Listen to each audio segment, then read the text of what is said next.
என் அன்பு குழந்தையே, இன்று இந்த பிரத்யங்கரா உனக்கு கொண்டு வந்திருக்கின்ற செய்தி மிகவும் உணர்வு பூர்வமான ஒரு செய்தி.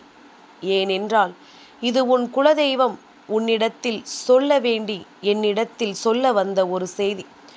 ஆரம்பத்தில் உன் குலதெய்வத்தின் கண்ணீரை கண்ட எனக்கு அது மிகுந்த மன வருத்தத்தை கொடுத்தது. இதை உன்னிடத்தில் சொல்ல வேண்டாம் என்று நினைத்தாலும் முடியவில்லை. ஏனென்றால் உன்னுடைய குலதெய்வத்தின் மன வருத்தத்தை போக்க வேண்டியது உன்னுடைய கடமை அல்லவா? நம்மை காக்கின்ற தெய்வம் நமக்காக என்ன நடந்தாலும் ஓடி வந்து முன்னிற்கின்ற தெய்வத்திற்கே ஒரு கண்ணீர் சிந்த வேண்டிய நிலை வந்திருக்கிறது என்றால் நிச்சயமாக அதனை உடனே நீ கவனித்து என்னவென்று சரி செய்து விட வேண்டும் அல்லவா? இந்த நேரத்தில் இதனை நீ என்னவென்று உணர வேண்டும். இந்த தருணத்தில் இந்த வாழ்க்கை உனக்கு கொடுப்பதையெல்லாம் நிச்சயமாக நீ புரிந்து கொள்ள வேண்டும். உனக்காக எந்நாளும் உன்னோடு வருகின்ற இந்த பிரத்யங்கரா இன்று உன் குலதெய்வத்திடம் இருந்து கொண்டு வந்திருக்கின்ற இந்த செய்தியினை நீ முழுமையாக கேள். உன் குலதெய்வ மனமுடைந்து நின்றதற்கு காரணத்தை நான் சொல்லிவிடுகின்றேன். என் குழந்தையே, உன் தெய்வம் சில நாட்களுக்கு முன்பாக அவர்களுக்கு நடந்த ஒரு பூஜையை கண்டு மனம் வேதனைப்பட்டு வந்திருக்கிறார்கள். என்னவென்று அதை உன்னிடம்தான் சொல்ல வேண்டும் என்று அவர்கள் நினைப்பதற்கு காரணம் என்ன தெரியுமா? எப்பொழுதுமே குலதெய்வம் யாரோடு பேசும்? எந்த ஒரு பிள்ளை தன் குலத்தில் இருக்கின்ற மற்றவர்களின் மீதும் உண்மையான அக்கறை கொண்டதாக இருக்கின்றதோ, எந்த ஒரு பிள்ளை மற்றவர்களுக்கு கஷ்டத்தை வரவிடாமல் தடுத்து நிறுத்துகின்றதோ, தனக்கு என்னவானாலும் பரவாயில்லை, யாருக்கும் எந்த ஒரு கஷ்டத்தையும் கொடுக்க வேண்டாம், தனக்கு கெடுதலை செய்தவருக்குமே நல்லதையே தெய்வம் நடத்த வேண்டும் என்று எந்த ஒரு பிள்ளை நினைக்கிறதோ அந்த பிள்ளையிடம்தான் குலதெய்வம் நின்று பேசும். அந்த பிள்ளையிடம்தான் குலதெய்வம் பேசுவதற்கு ஆசைப்படும். அப்படியானால் உன்னோடு உன் குலதெய்வம் பேச ஆசைப்படுகிறது என்றால் அதற்கான காரணம் இதுவாகத்தானே இருக்க முடியும். நீ நிச்சயமாகவே சரியான விஷயங்களில், சரியான எண்ணங்களில், இந்த வாழ்க்கையில் நீ விரும்பிய பல உண்மைகளை எல்லாம் செய்திருக்கிறாய். ஒருபோதும் தெய்வத்திடம் நீ இதுபோன்ற அவப்பெயரை பெற்றது போல நடந்து கொண்டதே கிடையாது. உன் மீது அன்பு கொண்டு உன்னை தேடி வருகின்ற தெய்வங்களிடத்தில் நீ உண்மையாக இருந்திருக்கின்றாய். எந்த சூழ்நிலையிலும் உன்னை அவர்கள் தவறாக நினைக்கும்படியான ஒரு விஷயத்தை நீ செய்தது கிடையாது. எப்பொழுதும் எந்த ஒரு நிலையிலும் யார் வாழ்க்கையிலும் ஏற்பட்ட கஷ்டங்களுக்கு நீ காரணமாக இருந்தது கிடையாது. இப்படியாக உன்னுடைய வாழ்க்கையில் நடக்கின்ற ஒவ்வொரு விஷயங்களிலும் நீ தெய்வத்தின் மீது பயபக்தி கொண்டு எந்த நிலையிலும் எந்த ஒரு தவறும் செய்யாமல் நீ நல்லபடியான ஒரு வாழ்க்கையை வாழ்ந்து வருகிறாய் என்பதனால்தான் இன்று உன்னுடைய குலதெய்வமானது இந்த செய்தியினை உன்னிடத்தில் சொல்லிவிட நினைத்தது. எப்பொழுதும் யாருமே தான் கண்கலங்குவது இன்னொருவருக்கு தெரியக்கூடாது என்று நினைப்பார்கள். ஆனால் உன் குலதெய்வம் அவர்கள் கலங்குவதை நீ தெரிந்து கொள்ள வேண்டும் என்று நினைக்கிறார்கள். நீ மட்டும்தான் அவர்களின் மீது உண்மையான அன்பு கொண்ட பிள்ளை என்று அவர்கள் யோசிக்கிறார்கள். அதனால் இன்று அவர்கள் சொல்ல வந்த இந்த விஷயத்தை நிச்சயமாக என்னவென்று கேட்டு நீ தெரிந்து கொள்ள வேண்டும். என்ன நடக்கிறது என்பதனை நிச்சயமாக என் குழந்தை நீ சரியாக தெரிந்து புரிந்து நடந்து கொள்ள வேண்டும். இந்த வாழ்க்கை யாருக்கு எதை கொடுக்கிறதோ இல்லையோ, உனக்கு உன் குலதெய்வத்தினால் வாழ வேண்டும் என்கின்ற ஒரு நம்பிக்கையை கொடுத்திருக்கிறது. இந்த வாழ்க்கையை நாம் நிச்சயமாக வாழ்ந்து காட்ட வேண்டும் என்கின்ற ஒரு உணர்வை உனக்கு கொடுத்திருக்கிறது. எப்படி இருந்தாலும் சரி, என்னவாக இருந்தாலும் சரி, என் குழந்தையே, உன் பிரத்யங்கரா நான் உனக்கு சொல்வது போலத்தான். எல்லா நிலையிலும் நம்மை காக்கின்ற நம் குலதெய்வம் கண்ணீர் சிந்துவது என்பது நல்லதல்ல. அது யாருக்கும் உகந்ததும் அல்ல.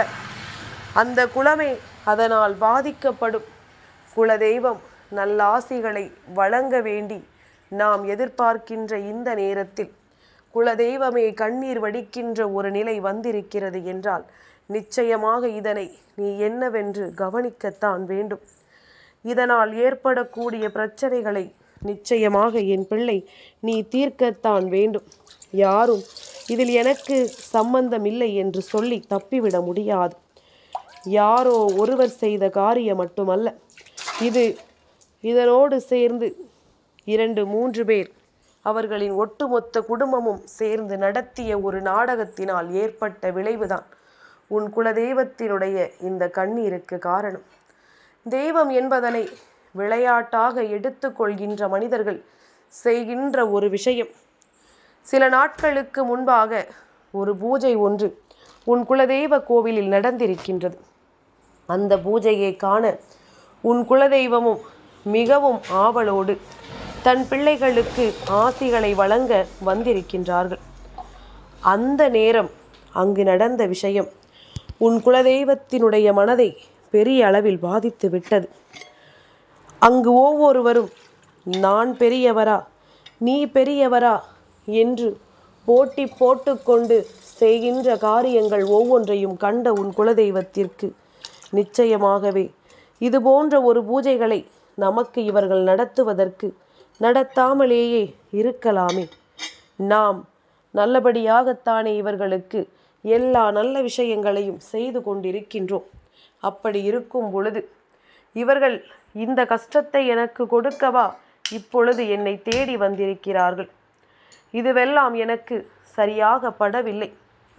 எப்பொழுதுமே இந்த குலத்தின் ஒற்றுமைக்காக நான் பாடுபட்டு கொண்டிருக்கின்ற இந்த நேரத்தில் இவர்கள் இந்த குலத்தில் இருக்கின்ற நன்மைகளையே பெறாமல் ஒட்டுமொத்தமாக பிரச்சனைகளை உருவாக்கி கொண்டிருக்க என்ன காரணம்? ஏதாவது ஒரு பிள்ளையை இவர்கள் அவர்களினுடைய இலக்காக வைத்துக்கொண்டு ஒட்டுமொத்தமாக அத்தனை பேரும் சேர்ந்து அந்த குழந்தையை தாக்க நினைக்கிறார்கள். ஒட்டுமொத்தமாக அந்த குழந்தையினுடைய மனதை உடைக்க நினைக்கிறார்கள். அப்படி அவர்கள் உடைக்க நினைத்தது உன்னுடைய மனதை. இதுதான் உன்னுடைய குலதெய்வத்தின் கண்ணீருக்கே காரணமாகிவிட்டது.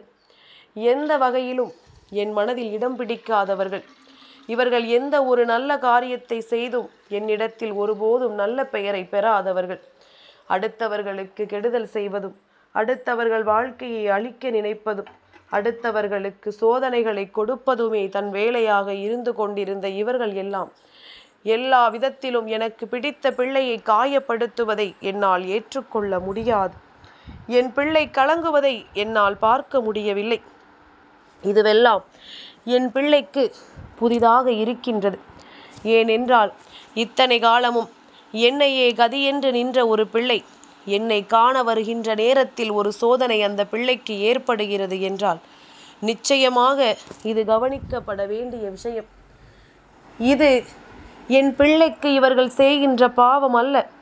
அவர்களின் தலையில் அவர்கள் மண்ணை வாரி கொட்டிக்கொள்கிறார்கள் என்பதுதான் உண்மை. என் பிள்ளைக்காக நான் கண்ணீர் வடித்ததற்கு என்ன காரணம் தெரியுமா?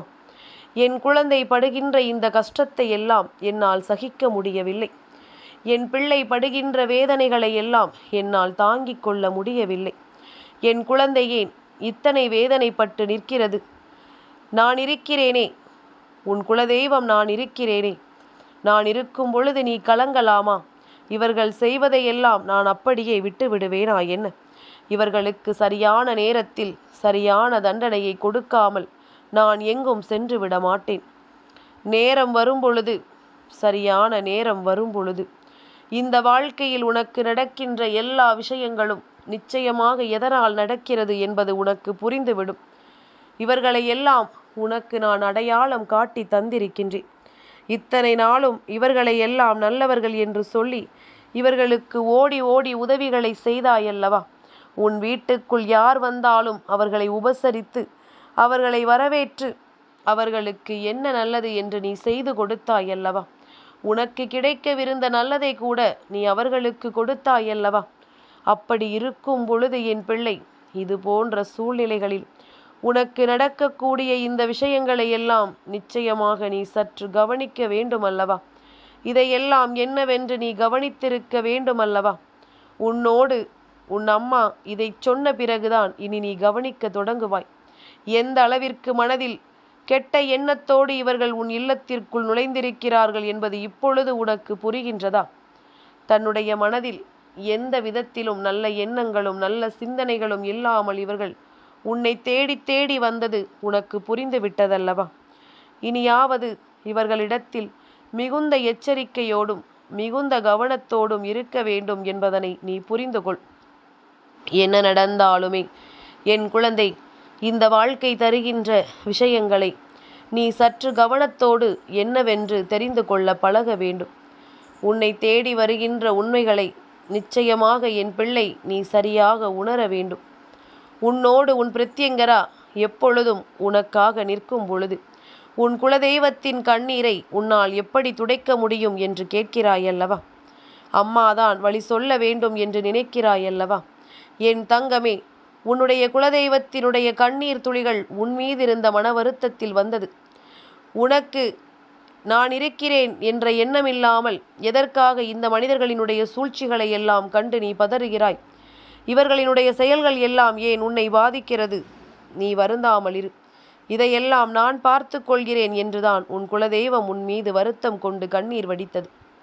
இப்பொழுது அவர்கள் கண்ணீரை துடைத்து கொண்டு உனக்கு ஒரு விஷயத்தை சொல்கிறார்கள். கவனமாக கேள். இவர்களினுடைய தீய எண்ணங்களும் இவர்களினுடைய தீமையான சூழ்ச்சிகளும் உன்னுடைய வாழ்க்கையிலிருந்து உன்னை ஆட்டி படைத்ததற்கான காரணம், இந்த வாழ்க்கையில் உனக்கு எல்லா உண்மைகளும் எந்த அளவில் நடக்க வேண்டும் என்பதற்காகவும், எந்த சூழ்நிலைகளில் எல்லாம் உனக்கு கண்ணீரை வரவழைக்க வேண்டும் என்பதற்காகவும் திட்டம் போட்டு நடக்கின்ற விஷயம். இத்தனை நாளும் நீ என் பிள்ளையாக இருந்ததை பொறுத்து கொள்ள முடியாமல் இவர்கள் ஆடுகின்ற ஆட்டம் இது. நீ கலங்காதே, உன் தெய்வம் நான் இருக்கின்றேன். நிச்சயமாக உனக்கு நல்லதை நான் நடத்தும் வரை இங்கிருந்து செல்ல மாட்டேன். உன்னால் தான் நான் இங்கு நிலைத்து நிற்கிறேன். உன்னால் தான் இந்த இடத்திற்கு நான் வந்து செல்கிறேன். நீ இல்லை என்றால் இனி என்னுடைய வருகையும் இங்கு நின்றுவிடும். வெறும் கல்லைத்தான் இவர்கள் வணங்கிச் செல்ல வேண்டுமே தவிர தெய்வத்தை அவர்களால் உணர முடியாது. நிச்சயமாக நான் இருப்பதை உனக்கு நான் உணர்த்த வேண்டிய நேரம் வந்துவிட்டது. உனக்காக நான் இருக்கிறேன் என்பதனை உனக்கு தெரியப்படுத்த வேண்டிய நேரம் வந்துவிட்டது. இனி எப்பொழுதும் எதற்காகவும் வருந்தாதே.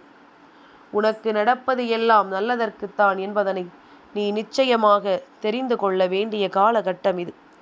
இந்த பிரத்யங்கராவினுடைய அன்பினால் இந்த வாழ்க்கையில் உனக்கு நடக்கக்கூடிய எல்லா விஷயங்களையும் நீ கவனமாக உணரப்போகின்ற நேரம் இது.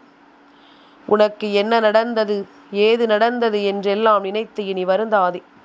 உனக்கு நடப்பது ஒவ்வொன்றும் நிச்சயமாக உனக்கு நன்மைகளை கொடுக்கும் என்பதனை நீ புரிந்து கொண்டால் அது போதும். உனக்கான வெற்றியை எப்பொழுதும் இந்த வாழ்க்கை உனக்கு உறுதிப்படுத்தி கொடுக்கும் என்பதனை நீ நம்பினால் போதும். உன்னை கலங்க வைத்தவர்களுக்கு நான் சரியான பாடத்தை நிச்சயமாக புகட்டுவேன். உனக்கு வேதனைகளை கொடுத்தவர்களுக்கு நிச்சயமாக சரியானதொரு நிலையை நான் கொடுப்பேன். இனி என்ன நடந்தாலும் ஏது நடந்தாலும் இந்த பிரத்யங்கராவினுடைய அன்பு நிச்சயமாக உனக்கு மாற்றத்தை கொடுக்கும் என்பதனை நீ மறந்து விடாதே. இது போன்ற உன் தெய்வம் சிந்திய கண்ணீரை நான் சொல்லவில்லை என்றால் உனக்கு இந்த செய்தி தெரிந்து விடுமா? இனிமேலாவது இதையெல்லாம் உணர்ந்து நம் தாயானவள் நம்மை தேடி வருவதற்கான அர்த்தத்தை புரிந்து கொண்டு நிச்சயமாக என் குழந்தை நீ சரியானபடி உனக்கான உண்மைகளை தேடத் தொடங்கு.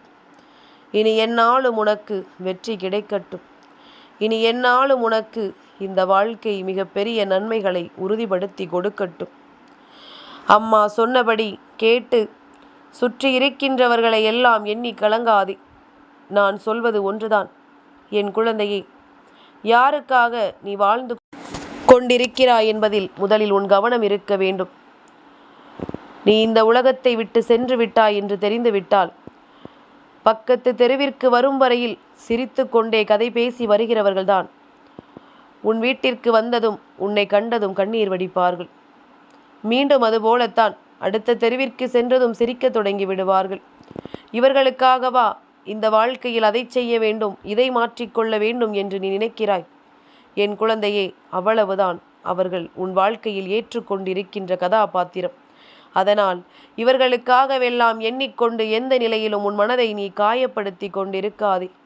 உனக்கு நடப்பது எல்லாம் நல்லதாகவே நடக்கட்டும்.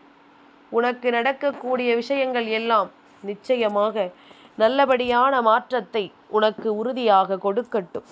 கலங்காமல் இரு. என் அன்பு குழந்தைக்கு இந்த பிரத்யங்கராவினுடைய ஆசீர்வாதங்கள் எப்பொழுதுமே முழுமையாக கிடைக்கும்.